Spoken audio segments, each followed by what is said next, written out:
আমরা জানি যে কোভিড-19 যে একটা প্যান্ডামিক যে গেছে মানুষে সারা বিশ্বে যে একটা আলোড়ন সৃষ্টি হয়েছে, যে হাজার হাজার মানুষ, কোটি কোটি মানুষ যে মারা গেছে এই করোনায়, এই কারণে সারা বিশ্বেই কিন্তু অনেক ক্ষতিগ্রস্ত হয়েছে। তো আমরা যে আমাদের বাংলাদেশেও অনেক ক্ষতি হয়েছে। বাংলাদেশের যে আমরা দেখতে পাই যে বাংলাদেশের আয়ের উৎস কি, আপনি যদি কয়েকটি আয়ের উৎস দেখতে যান তাহলে সেখানে আসবে গার্মেন্টস ফ্যাক্টরি দিয়ে কিন্তু বাংলাদেশে কিন্তু প্রচুর পরিমাণ টাকা আর্ন করে।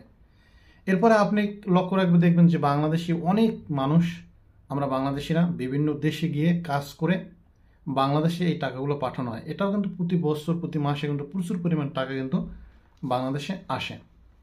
হ্যাঁ, এখানে আমরা অনেকে ভাবি যে যখন যায় তখন তো অনেক টাকা খরচ করে যায়, গেলেও কিন্তু তারপরে তো আবার তারপর তো আসতেই থাকে। তো এখন এখানে যে ভিডিওটির মূল উদ্দেশ্য হচ্ছে যে অনন্ত জলিল এবার ভালো একটি উদ্দেশ্য নিচ্ছে, যে অনন্ত জলিল আসলে ইনি একজন নায়ক এবং ইনি একজন ব্যবসায়ী, একজন সিআইপি। এখন এ কিন্তু ব্যবসা বোঝে। আপনারা জানেন এই কোভিড-19 ফলে কি হলো, ইউক্রেন রাশিয়ার যুদ্ধ শুরু হয়ে গেল। এতেও কিন্তু অনেক ক্ষতি হয়েছে। অনেকে কিন্তু যারা গার্মেন্টস ফ্যাক্টরির যে মালগুলি আমদানি রপ্তানি করা হয়, যেগুলি পাঠানো, এগুলি কিন্তু জাহাজের মাধ্যমে কিন্তু বেশি যায়। কিন্তু এইটা কিন্তু অনেকে রিস্ক নিতে চায় না, কেন জাহাজের উপর বোম পড়ে কিনা, এইটা হয় কিনা, ওইটা, এই ক্ষতিগ্রস্ত, তাহলে কোটি কোটি টাকা মাল লস হয়ে যাবে। তো অনন্ত জলিল কিন্তু ব্যবসা বোঝে এবং তার এই ব্যবসাটা সে নিজেই কিন্তু প্রচার করতেছে, আপডেট দিতেছে। ভাই অনন্ত জলিল নতুন ব্রাঞ্চ ওপেন করতেছে, কি ভাই নামে। এবং এটা আমার কাছে খুব ভালো লাগছে যে অনন্ত জলিল তার যে গার্মেন্টস ফ্যাক্টরি, এটা কিন্তু বাংলাদেশে সবাই জানে এবং সেই ইউরোপ, আমেরিকা এবং বিভিন্ন দেশে কিন্তু তার এই গার্মেন্টসের প্রোডাক্টগুলি কি করা হয়, রপ্তানি করা হয়। তারপর সে কিন্তু এগুলি বিভিন্ন দেশে কিন্তু এগুলি সে পাঠায় এবং এর মাধ্যমেই কিন্তু সে কোটি কোটি টাকাও আয় করেছে। যে কারণে এখন সে চাচ্ছে কি, এই যে যুদ্ধ, এই যে করোনা গেল, এই সমস্যার কারণে কিন্তু এখন ব্যবসার অবস্থা তেমন ভালো না। এই কারণেই কিন্তু তিনি এখন বাংলাদেশের প্রত্যেকটা জেলায় কিন্তু সে ব্রাঞ্চ খুলতেছে। এবং তার যে ভাই ব্রাঞ্চ আছে, ভাই ব্রাঞ্চের লাইসেন্স কিন্তু অনেকেই এই লাইসেন্স তার সাথে যোগাযোগ করে, বা তার তার যে অফিস স্থান রয়েছে যেখানে যোগাযোগ করে, সেখান থেকে কিন্তু এই লাইসেন্স পাওয়ার পরে তার প্রোডাক্টগুলি কিন্তু বিভিন্ন জেলায় যারা বিক্রি করতে চায় তারা কিন্তু করতে পারবে। এটা কিন্তু খুব ভালো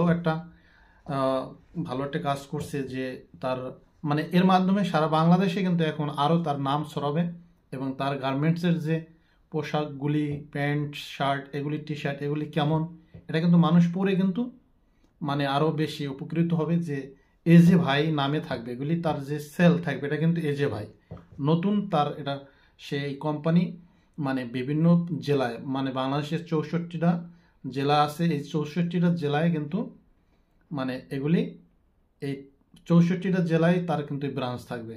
64টা আমি শুনেছি, এখন 65টা, যে কটাই হোক, বাংলাদেশের যে জেলাগুলি রয়েছে প্রত্যেক জেলায় এই অনন্ত জলিল ভাই এই প্রোডাক্ট কি হবে, আপডেট হবে।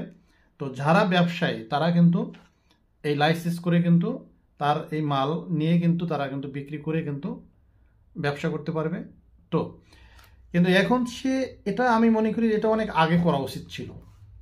যদি এটা সে আরও আগে করতো তাহলে তার যে গার্মেন্টস এখন যে পরিমাণ লোক কাজ করে, তার কর্মচারী আরও বেশি বাড়ানো লাগতো।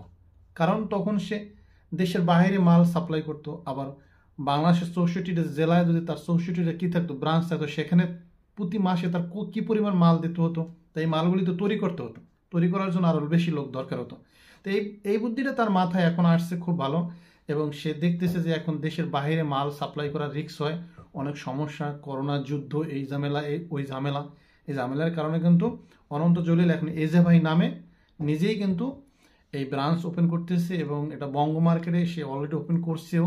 সেটা আপনারা তার যে ইউটিউব চ্যানেল আপনারা ফলো করলে কিন্তু দেখতে পাবেন যে সে এই ব্রাঞ্চগুলি নতুন করে ওপেন করতেছে। তো অনন্ত জলিলের এই উদ্দেশ্যটা খুবই ভালো। এটা তার জন্য শুভকামনা থাকবে যেন তার যে এই ব্রাঞ্চ বাংলাদেশের 64টা জেলায় ছড়িয়ে পড়ে এবং সবাই এই যেন মানে উপকৃত হয় এবং আর ছোট বড় সব ধরনের মানুষ যেন তারা এই প্রোডাক্টগুলি যেন কিনে পড়তে পারে সেদিকে যেন তার নজর থাকে। তো বন্ধুরা, ভিডিওটি ভালো লাগলে অবশ্যই দেখবেন, না টেনে।